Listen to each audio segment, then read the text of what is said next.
Hello everyone, I am Bhavana and you are watching Bhavana education diary. तो आज हम एक करंट टॉपिक पर बात करने वाले हैं कि हमने इसे अभी एक दो दिन पहले सुना कि इंडिया ने जो अमेरिका लेक्सिस केस है यानी कि इटालियन मेरिन्स केस, इस केस में इंडिया की जो है एक तरीके से वॉन हुई है, इंडिया ने इस केस को जीत लिया है। तो आखिर इस केस में है क्या? तो यहाँ पे सबसे पहले हम इसमें जिनकी बात करेंगे, हम इसमें एक्सटर्नल मिनिस्टर की बात करेंगे जो कि अनुराग श्रीवास्तव जी हैं। तो इसके साथ ही यहाँ पे हमें इनका नाम बार बार रिपीट होगा, इसलिए आपको पता होना चाहिए और ये केस इम्पॉर्टेंट क्यों है और इस केस से रिलेटेड जो इम्पॉर्टेंट चीज़ें हैं हम सभी उन चीज़ों को इसमें डिस्कस करेंगे। तो सबसे पहले यहाँ पे इस केस में जो है India entitle for compensation, India को यहाँ पे कंपनसेशन मिलेगा, बट यहाँ पे वो इन इटालियंस को प्रोसिक्यूट नहीं कर सकती। और क्यों नहीं कर सकते ये चीज़ जाननी इम्पॉर्टेंट है। तो यहाँ इस केस को स्टार्ट करते हैं, बट इस केस को स्टार्ट करने से पहले अगर आपने हमारे चैनल को सब्सक्राइब नहीं किया है, आप हमारे चैनल को ज़रूर सब्सक्राइब कीजिए। और अगर अभी तक आप हमसे सारी सोशल नेटवर्किंग साइट्स पर नहीं जुड़े हैं तो ज़रूर जुड़ जाइए। स्टार्ट करते हैं। सबसे पहले इस केस के फैक्ट को देखते हैं। तो ये जो केस है ये हमारा 15 फरवरी 2012 की इवनिंग में यहाँ पर इंडिया का जो केरला है, केरला के यहाँ पे कोस्ट एरिया पे जो कि इंडिया का एक एक्सक्लूसिव इकोनॉमिक जोन था, वहाँ पर 2 फिशरमैन की हत्या कर दी गई थी, उनको मार दिया गया था। और यहाँ पे जिन इटालियन मरीन्स ने उन्हें मारा था वो सैल्वाटोर गिरोनी और मैसिमिलियानो लेटोरे थे। और ये जो है जिस पर सवार थे वो MV अमेरिका लेक्सिस पे ये थे और इन्होंने 2 इंडियन फिशरमैन को मार दिया था। और जो इनका अमेरिका लेक्सिस था उस पे इंडियन फ्लैग यानी इटालियन फ्लैग था, वो इटली का था। तो अब हमें इसमें इसके साथ ये भी देखना होगा कि सबसे पहले इसमें ज्यूरिसडिक्शन, कि जब किसी पर्टिकुलर एरिया पे मान लीजिए ये जो लैंड है ये इंडिया का है और यहाँ पे दूसरा लैंड का किसी और का है, लेकिन जो कोस्टल एरियाज होते हैं या जो यहाँ पे लेक होते हैं, सीज होते हैं, यहाँ पे किसकी ज्यूरिसडिक्शन होगी? यहाँ पे अगर कोई ऑफेंस हो रहा है, कोई मर्डर हो रहा है तो किसकी ज्यूरिसडिक्शन होगी? तो जब ये पूरा यहाँ पे ये सीन हो गया, इस पूरे सीन के बाद ये जो 2 अक्यूज्ड पर्सन थे इन्हें इंडिया ने डिटेन कर लिया। इन्हें जब इंडिया ने डिटेन करने के बाद इन्हें,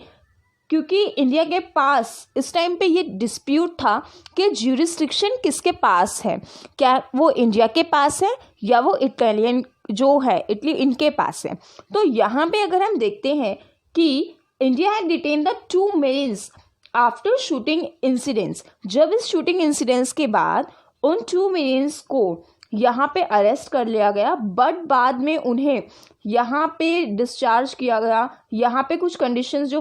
कुछ कंडीशंस के बेसिस पे उनको डिस्चार्ज इसलिए किया गया कि ये डिसाइड होना बाकी था ज्यूरिसडिक्शन किसके पास है। सेकेंड चीज़, यहाँ पे इटली ये क्लेम कर रहा था कि आपने हमारे 2 यहाँ पे मरीन्स को अरेस्ट किया है, आपको इसके बदले में हमें कंपनसेट करना चाहिए। और इटली के जिस तरीके से यहाँ पे और भी कंटेंशंस ये थी कि इटली ये कहता था कि वो जिस टैंकर पर थे, जिस ऑयल टैंकर पे थे, वहाँ पे इटालियन फ्लैग था और वो इटली का था, तो इसीलिए यहाँ पे ये लोग लाइबल नहीं हैं। ये सारी कंट्रोवर्सी के साथ सुप्रीम कोर्ट ने उस वक्त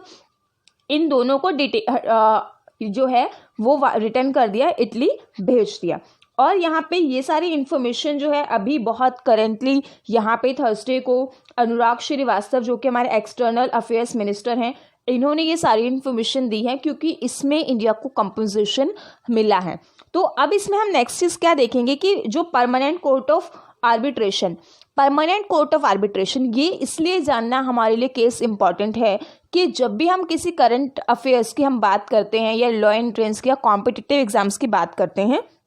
उसमें ये आर्बिट्रेशन का हेडक्वार्टर कहाँ है, इससे रिलेटेड अपडेट्स पे ज़रूर क्वेश्चंस आते हैं। तो इसका जो हेडक्वार्टर है वो हेग नीदरलैंड में है। तो यहाँ पे सबसे पहले इनका जो डिसीज़न था, इनके डिसीज़न के अकॉर्डिंग जो दिल्ली है वो कंपनसेशन पाने के लिए बिल्कुल एलिजिबल है, बट वो प्रोसिक्यूट नहीं कर सकती, क्योंकि यहाँ पे कुछ इम्यूनिटी जो इन दो मरीन्स को मिली थी, वो इटालियन इम्यूनिटी मिली थी, उसकी वजह से जो है अगर वो उन्हें प्रोसिक्यूट करते हैं तो वो बियॉन्ड हो जाएगा, इसीलिए यहाँ पे वो उन्हें प्रोसिक्यूट नहीं कर सकते। बट इसके साथ ही यहाँ पे जो परमानेंट कोर्ट ऑफ आर्बिट्रेशन था,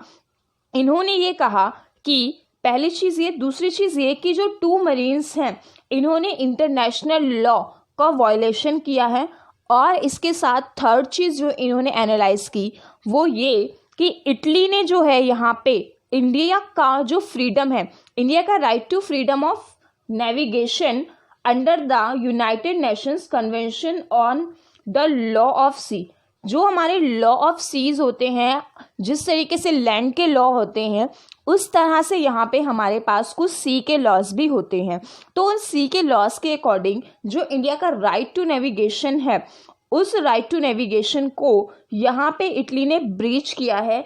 इसीलिए यहाँ पे इटली को, इंडिया को कंपनसेशन, इंडिया में जो 2 फिशरमैन की डेथ हुई है उनके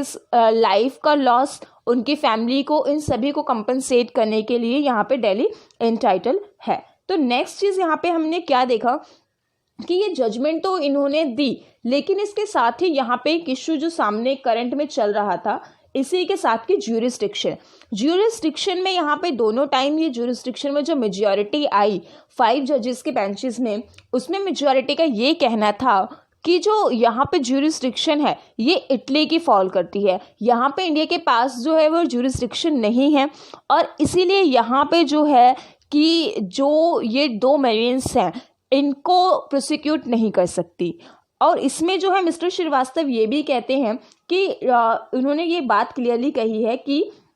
tribunal also decided that it shall retain jurisdiction should either party or both parties wish to apply for ruling from it in respect of the quantification of compensation due to India। compensation तो मिलेगा, but जब आपकी कोई territorial jurisdiction के beyond जब jurisdiction decide करनी होती है तो ये थोड़ा डिफिकल्ट होता है, क्योंकि यहाँ पे इंडिया की कंटेंशन ज्यूरिस्डिक्शन के कंसर्न में ये थी कि ये इंडिया की टेरिटोरियल के पास है और ये इसके कोस्टल एरिया पे जो है इंडियन फिशरमैन की डेथ हुई है, जो कि इटालियन यहाँ पे वेरिएंस इन्होंने की है। और यहाँ पे इटली की ये कंटेंशन थी कि वो जिस टैंकर पे थे वो इटली का था, और इसके साथ ही इटली की अगेन ये कंटेंशन थी कि इंडिया को जो है वो उन्हें डिटेन नहीं करना चाहिए क्योंकि इंडिया के पास ज्यूरिस्डिक्शन नहीं थी। तो यहाँ पे हालांकि जो मेजॉरिटी है उसने ये डिसाइड किया कि इटली के पास इसकी मेजॉरिटी है, इटली के पास उनके ज्यूरिस्डिक्शन राइट है।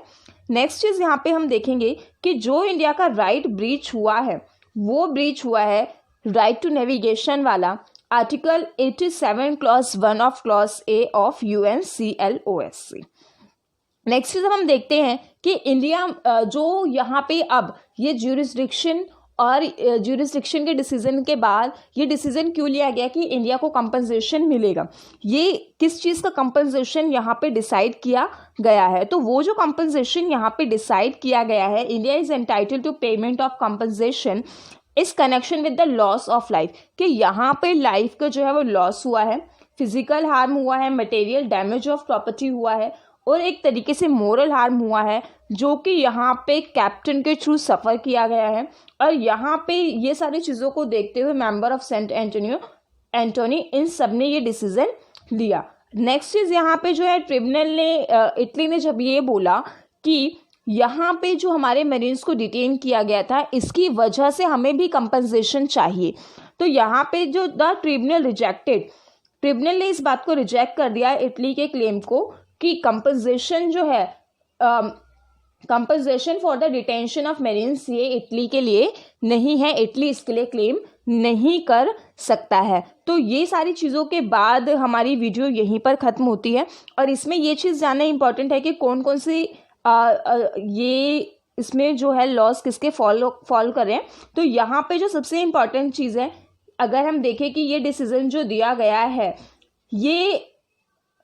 आर्बिट्रेशन, जो परमानेंट आर्बिट्रेशन ने दिया है, the permanent court of arbitration इन्होंने दिया है, और इसका हेडक्वार्टर कहाँ है। इसके साथ ही यहाँ पे जितना भी हमने इस वीडियो में देखा ये सारा इंपॉर्टेंट है, आपको पता होना चाहिए। That's all from my side and don't forget to subscribe my channel. और इसके साथ ही अगर आपको हमारे चैनल पे इम्पॉर्टेंट मॉड्यूल्स की PDF चाहिए तो आप हमारे साथ टेलीग्राम पर जुड़ सकते हैं। टेलीग्राम, इंस्टा और ट्विटर हर जगह हमारी ID है भावना एजुकेशन डायरी। Thank you.